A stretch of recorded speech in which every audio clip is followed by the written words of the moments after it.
Welcome to Wake Up and Rise. I'm Edward Collins, and I'm glad you're here. Today's episode looks beyond productivity and intensity to ask a deeper question. What does high performance actually require? We'll talk about energy habits and sustainability under pressure. Joining me is Dr. Eleanor Brooks, a doctor who studies how lifestyle, energy, and daily habits affect performance over time. Dr. Brooks, thank you for joining us. Thank you, Edward. I'm really glad to be here. Conversations like this matter, especially because so many people feel tired today and don't fully understand where that tiredness is coming from. That's exactly why I wanted to start with you. Let's begin with something that sounds simple, but usually isn't. When people hear the expression high performance, they often associate it with money, results, productivity, or status. From your point of view, what is high performance?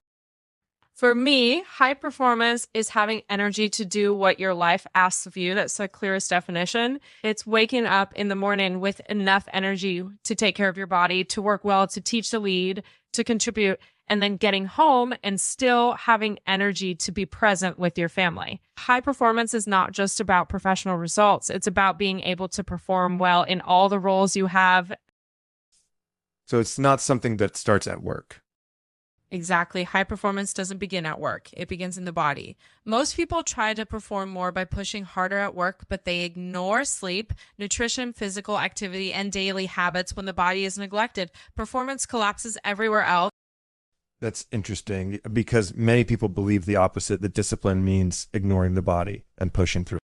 And that belief is one of the biggest mistakes people make. The body is not an obstacle to performance. It's the foundation of it. When you don't take care of your body, you're not being disciplined. You're being inefficient. You've said before that for people who are already successful or carry responsibility, high performance becomes almost mandatory. Yes, because as your life evolves, your responsibilities grow, expectations grow, people depend on you, your team, your family, your patients, your students. If you don't have energy, you simply can't fulfill what your life demands in that sense. High performance stops being a personal preference and becomes a practical necessity. A lot of people listening right now might recognize themselves in that. They have responsibilities, but they feel exhausted. Why do you think so many people feel tired all the time? There are two main reasons. The first is that people are spending energy in the wrong way. The second is that they are producing very little energy, and most people are doing both simultaneously. Let's start with spending energy the wrong way. One of the biggest issues today is what we call decision fatigue. Every decision you make during the day costs mental energy. The brain works very much like a muscle. If you keep using it nonstop, it gets tired. The problem is not making important decisions. The problem is making too many unnecessary ones. Can you explain what you mean by unnecessary decision? Sure. Think about daily life, notifications on your phone, emails, messages, what to wear, what to eat, when to respond. Each one seems small, but each one requires a decision. Even deciding not to act costs energy over the course of a day. This drains people without them realizing why they feel exhausted by the evening. Even resisting distractions costs energy. Exactly. If your phone lights up and you choose not to check it, that decision already consumes mental energy. That's why organization and structure are so powerful when decisions are made in advance. The brain doesn't have to negotiate all day long. So it's not about doing more, but about wasting less energy. That's right. Productivity is not about squeezing more tasks into the day. It's about protecting your energy so you can do what actually matters well. Many people associate high performance with intensity, but what you're describing sounds more like strategy.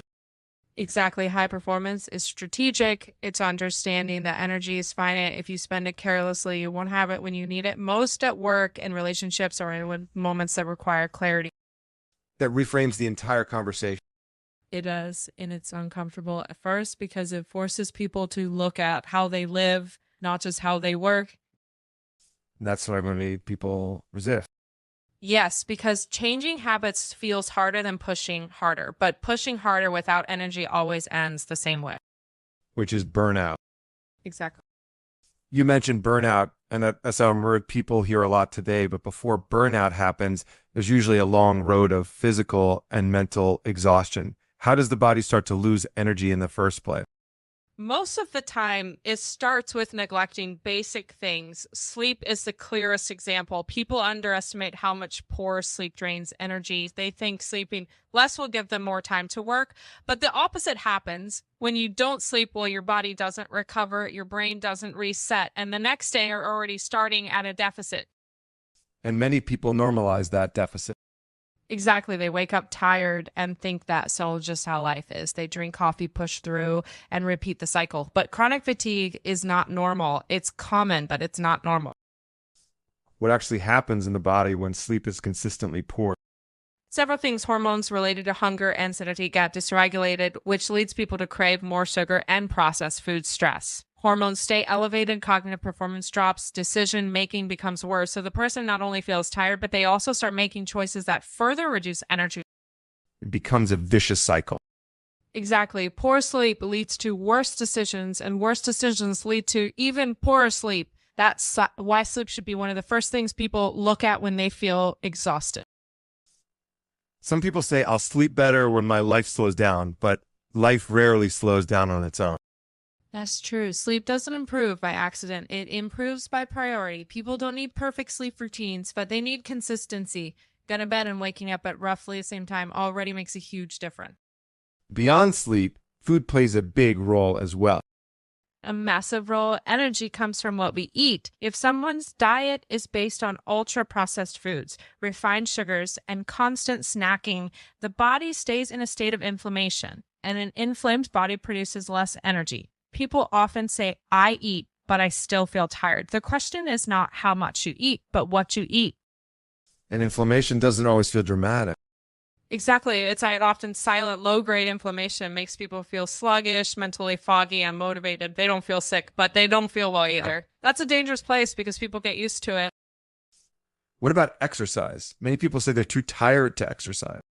That's one of the biggest paradoxes. Exercise consumes energy in the moment, but it increases energy production long term. When someone is tired and avoids movement, they usually become even more tired over time. The body adapts to what you demand from it. If you demand nothing, it produces less. So movement is not optional if someone wants more energy.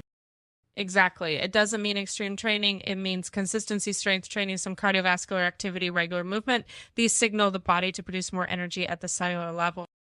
You often say that people try to fix energy problems with shortcuts.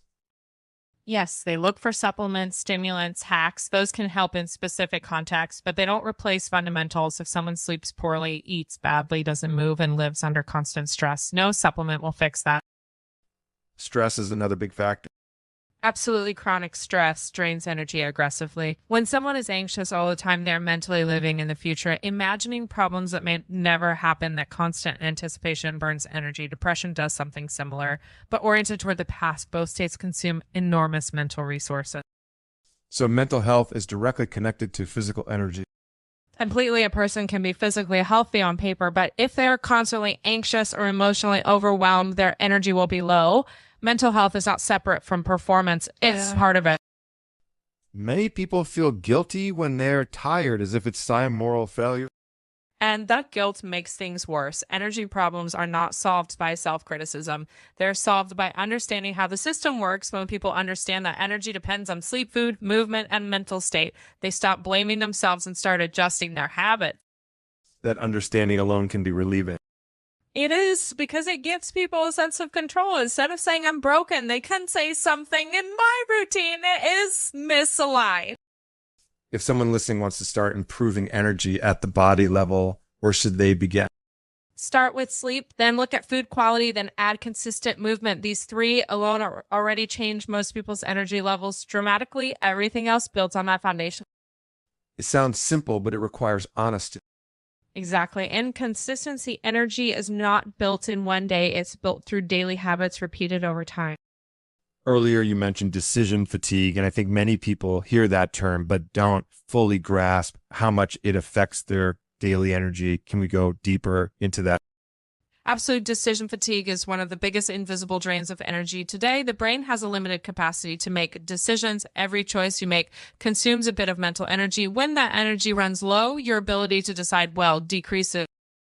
Even if the decision seems small, Especially the small ones. Let's take a very common example, smartphones. Imagine someone working on a document, fully focused. Their phone is on the desk with notifications enabled. Every time the screen lights up, the brain reacts, even if the person doesn't touch the phone. A decision happens. Should I check this now or later? That decision already costs energy. So the cost exists even without action. Exactly. People think decision fatigue only happens when you act, but it also happens when you resist. Resisting a distraction still consumes mental resources. Multiply that by dozens or hundreds of notifications per day. And by the end of the day, the person feels exhausted without understanding why. That explains why people often say they feel tired even on days when they didn't do anything physically demanding. Yes, mental fatigue can be just as intense as physical fatigue, and modern life is designed to constantly demand micro decisions from us. How can people reduce that? By structuring their day so fewer decisions are required, one very practical approach is creating time blocks for communication. Instead of checking messages all day, you decide in advance when you will respond. That way, the brain stops negotiating every few minutes. So the decision is made once, not repeatedly. Exactly. You decide once and then you follow the plan. This saves a surprising amount of energy. If you've made it this far and found this content useful, consider leaving a like. If you want more content like this, subscribe to our channel and enable notifications to stay connected with Wake Up Rise. Now let's get back to the conversation. You were just talking about. You also mentioned clothing choices as an example.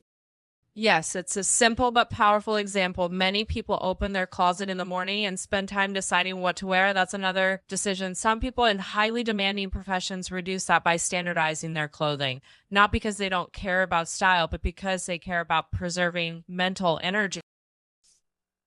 So it's not about wearing the same thing every day, but about reducing friction. Exactly. You can have a small set of pre-planned combinations. The key is removing the need to decide in the morning. When decisions are automated, energy is conserved. Training schedules are another area where people struggle. Very much so. Many people say they want to exercise regularly, but they don't fix a specific time for it. So every day becomes a new decision. Should I train now? Maybe later, maybe tomorrow. That indecision drains energy and often leads to skipping training altogether. Whereas if the time is fixed, there's no discussion. Exactly. When training's scheduled, it's no longer a decision. It's an appointment that frees mental energy and increases consistency. It sounds like many people are tired, not because they're doing too much, but because they're constantly deciding. That's a very accurate way to put it. People often think they need more motivation, but what they really need is fewer decisions. Motivation fluctuates, structure doesn't. That's an important distinction. And it applies to food as well. If someone goes to a restaurant every day and studies the menu, that's another series of decisions. Many people who manage their energy will eat similar meals regularly, not out of restriction, but out of simplicity. So routines are not about control, they're about freedom. Exactly. Routines, free mental space, they allow you to direct your energy toward things that require creativity, empathy, and judgment. When people hear this, some might think life becomes boring. In practice, it's the opposite. When you remove unnecessary decisions, you have more energy to enjoy life. You're less irritable, more present, more engaged. Energy makes life richer. And without energy, even good things feel heavy. Exactly that. So decision fatigue is such an important concept. Once people understand it, they realize that feeling tired is not a personal failure. It's often a structural problem. Which means it can be redesigned. Precisely, redesign your day, not your personality. We've talked about wasting less energy through structure and routines. Now, I'd like to move to the other side of the equation, producing energy. Where does real energy actually come from? Real energy is produced inside the cell. So that's the most important point to understand. We often talk about energy as motivation or mood, but biologically, energy is something very concrete. It's generated mainly by structures inside our cells called mitochondria. And what exactly do mitochondria do? They are responsible for producing the energy that allows cells to function. Every thought you have, every movement you make, every repair process in the body depends on energy produced by mitochondria. If mitochondrial function is poor, the person feels tired, even if they sleep and eat.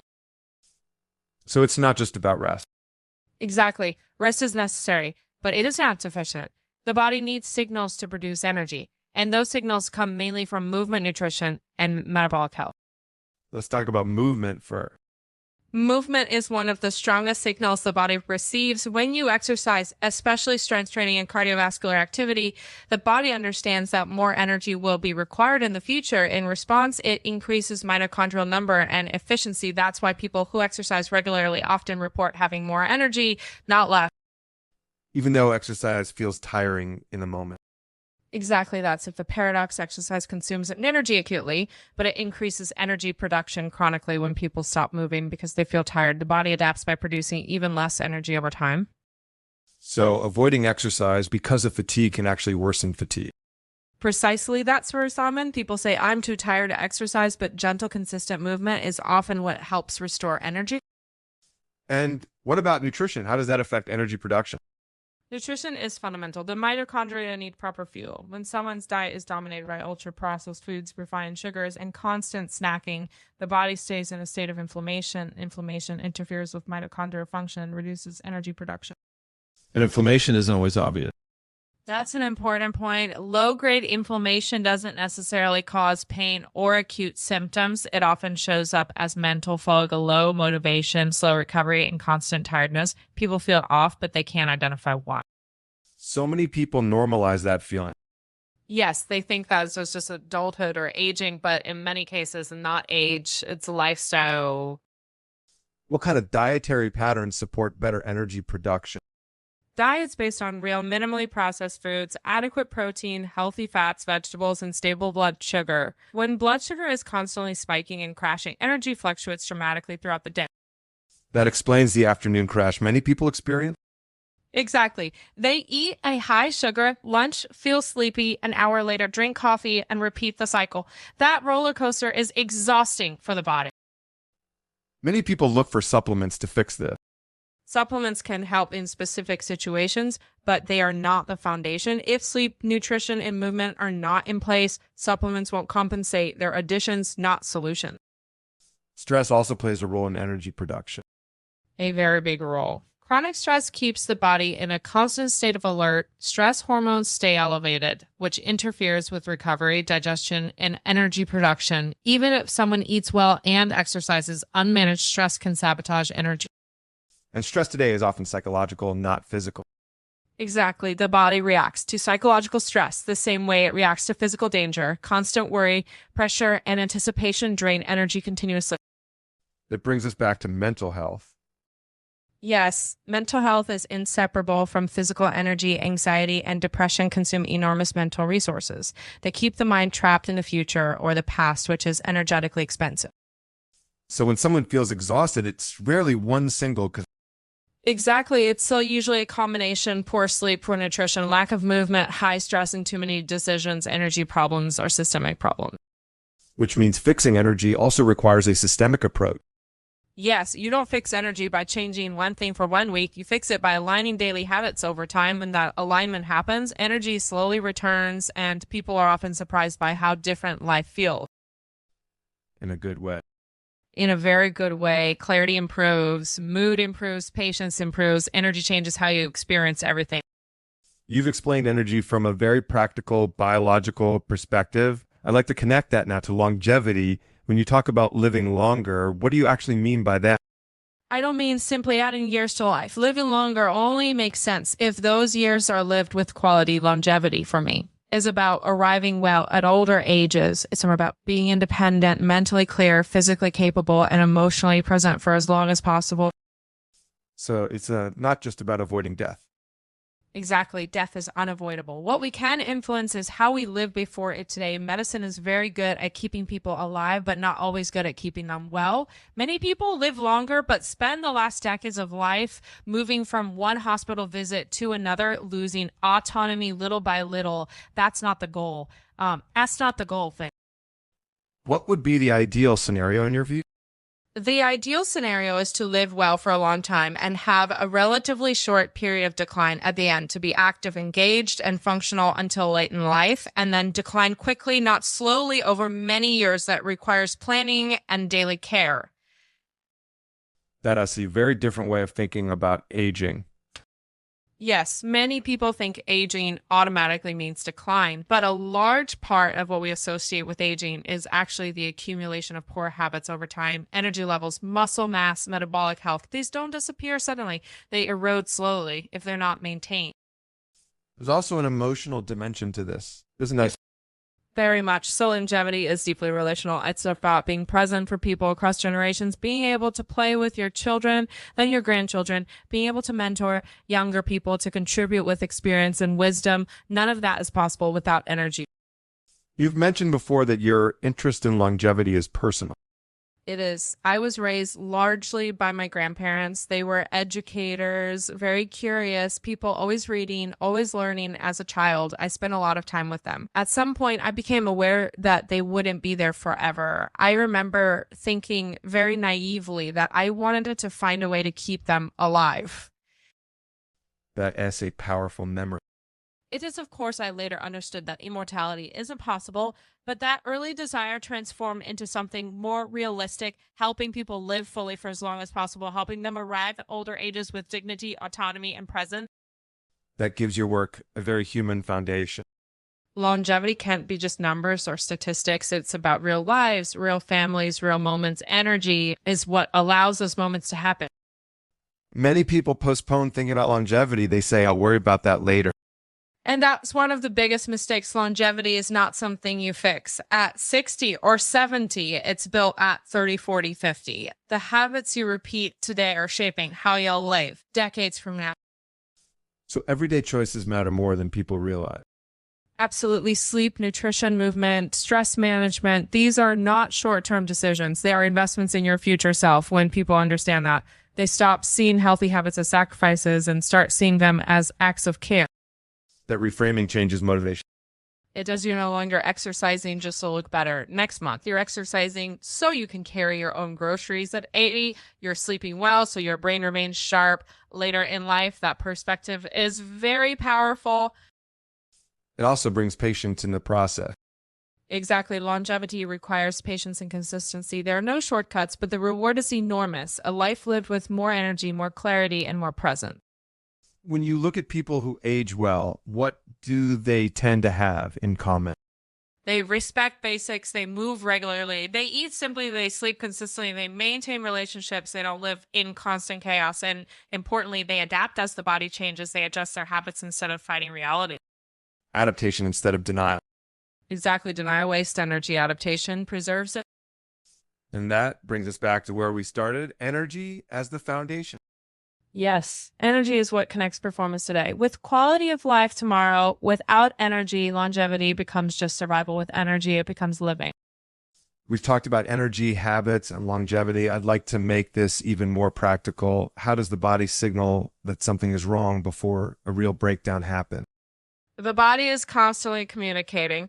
The problem is that many people don't listen until the signal becomes pain or disease. Early signs are usually subtle. You wake up tired even after sleeping. You feel mentally foggy. Small tasks feel heavier than they should. These are not random experiences. They're signals. Many people dismiss those signs. Yes, they say that's just stress or that's just age. But when tiredness becomes constant, it's no longer normal. It means the body is struggling to maintain balance. What are some of the most common early indicators you see?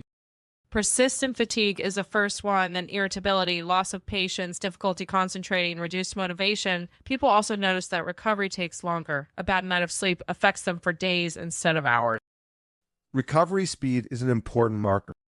Very important. When recovery slows down, it's a clear sign that the system is overloaded. Another indicator is loss of pleasure. Activities that used to be enjoyable start to feel like obligations. That's often misinterpreted as a psychological issue alone, but many times it's an energy issue.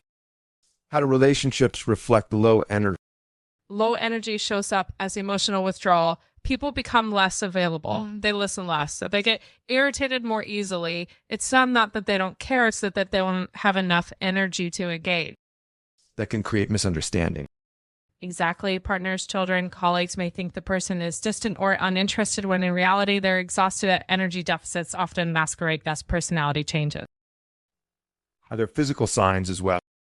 Yes, frequent headaches, muscle pain, digestive discomfort, low immunity. People catch colds more easily, wounds heal more slowly. These are signs that the body is prioritizing survival over optimization. At that point, should people seek medical evaluation? Absolute self-awareness is important, but data helps. Blood tests can reveal anemia, vitamin deficiencies, thyroid issues, insulin resistance, chronic inflammation. These are not abstract concepts. They directly affect energy production. Some people are afraid of looking at data. Yes, because data forces responsibility, but data is not judgment. It's that information. Knowing what's happening allows you to act more precisely instead of guessing. How do you balance listening to the body with using objective indicators? They complement each other. Subjective perception tells you that something is wrong. Objective data helps you understand why. Together, they create clarity. Many people only react when symptoms become severe. Factors very common. People wait for pain to force change, but wisdom is changing before suffering becomes unavoidable. Early adjustments are easier and far more effective. What kind of adjustments are we talking about? Simple ones most of the time: improving sleep consistency, reducing ultra-processed foods, scheduling movement, limiting constant connectivity, creating moments of real rest. These are not dramatic changes, but they have a profound effect over time. It sounds like prevention is mostly about awareness and consistency. Exactly. Prevention is quiet. It doesn't feel urgent. That's why people ignore it. But it's what allows you to keep living with energy instead of constantly repairing damage. How do you help people overcome the tendency to ignore these signs?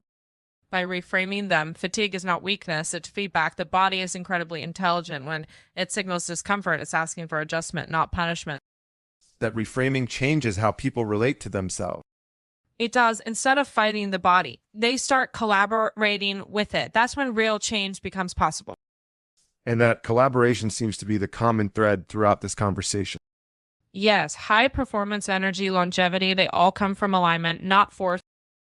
As we come closer to the end of this conversation, I keep thinking about how different this approach is from what most people hear about success. There's no rush in what you're describing, no obsession with doing more. It's almost the opposite.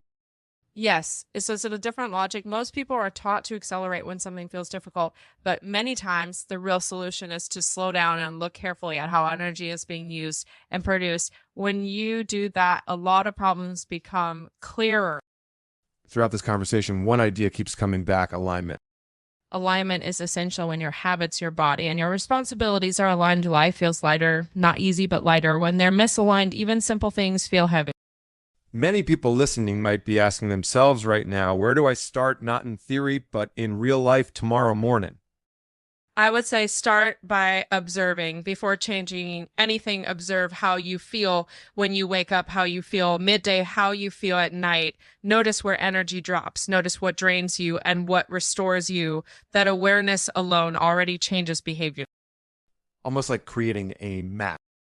Exactly. You can't improve what you don't notice. Once people see patterns, the next steps become obvious. Maybe it's asleep. Maybe it's constant connectivity. Maybe it's lack of movement. You don't need to fix everything. You need to fix the most obvious leak first.